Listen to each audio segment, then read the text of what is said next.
kui esimesel poolajal oled 1-0 taga ja mäng lõpeb nii, et võidad 3-1, see tähendab, et on kuidagi poisid on ennast esile ise tõstnud.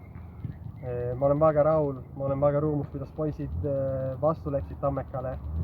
Kunagi ei ole kerge 1-0 taga olla ja siis pärast seda minna tagasi mängu.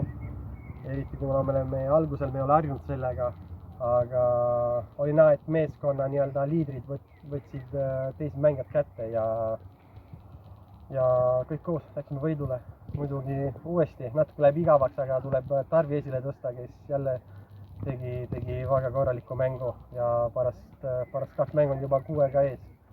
Nüüd järgmine mäng on Legion ja ütleme nii, et liiga favoriidi vastu oleme päris positiivse vaibiga ja olen valmis nende vastu võitlema samamoodi 3 punkti jaoks. Vahet ei ole, kas kodus või võõrsil, aga me mängime ainult võidu peale.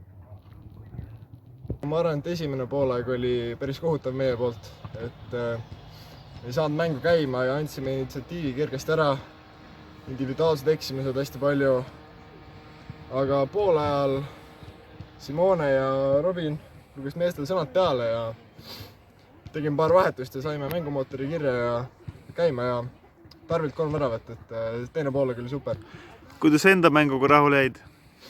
No individuaalselt ei olnud kõige parem sooritus, aga meil on nii hea meeskond, et isegi kui paar mängijat ei suuda oma parimat anda, siis terve meeskond töötab ikkagi võidu heaks ära.